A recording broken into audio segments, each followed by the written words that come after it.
simțim nesiguri, când ne este frică și nu avem lângă noi ajutor de nădejde, când ne este foame, când ne este frig, când simțim nevoia ca cineva să ne îngrijească rănile sufletești și trupești, când avem nevoie de ocrotire și de iubire, când suntem siguri și ne este teamă, vrem ca lângă noi să se afle mama, să ne ocrotească și să ne ofere ceea ce numai ea poate, în modul cel mai sincer și cel mai curat, dragostea.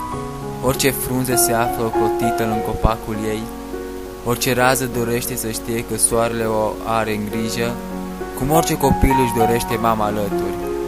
Mama este ființa căreia îi suntem datori cu un respect profund, căreia îi mulțumim pentru faptul că ne-a adus pe lume și că alături de Dumnezeu a contribuit la existența noastră, dărându-ne cel mai frumos cadou pe care îl puteam primi cu inima deschisă, viața. Tot ceea ce avem și tot ceea ce vom avea, viitorul, prezentul și trecutul, îi datorăm mamei, cel mai bun prieten pe care îl avem alături în clipele grele. Nici nu știu cum să încep, nu găsesc cuvinte potrivite pentru a-ți mulțumi pentru tot. Ți-a spune că te iubesc, însă deja știi. Ți-a spune că ești tot cea mai bun, însă cuvintele sunt de prisos pentru că tu știi asta. De când m-ai născut, m-ai protejat, m-ai îngrijit și m-ai călăuzit drumul ca o stea norocoasă. Ești îngerul meu de pe pământ, ești ceea ce nu toată lumea are. Ești mama mea perfectă, poate te laud ca mult, însă în adâncul inimii mele ești rațiunea mea, e sensul unii pe care trebuie să pășesc pretutindeni.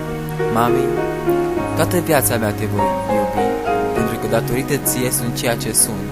Am fost, sunt și îți voi fi întotdeauna recunoscător pentru plăcerea de a mă ține în burtica ta timp de 9 luni și că m-ai crescut și că m-ai învățat ce înseamnă a avea cei 7 ani de acasă.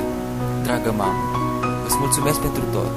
Îți mulțumesc pentru fiecare zi din viața mea, îți mulțumesc pentru fericirea mea, îți mulțumesc că ești alături mereu, oriunde m-aș afla, oriunde te-ai afla. Îți cer iertare pentru fiecare supărare, pentru fiecare notă proastă, pentru fiecare răspuns nepotrivit pe care ți-l ofeream.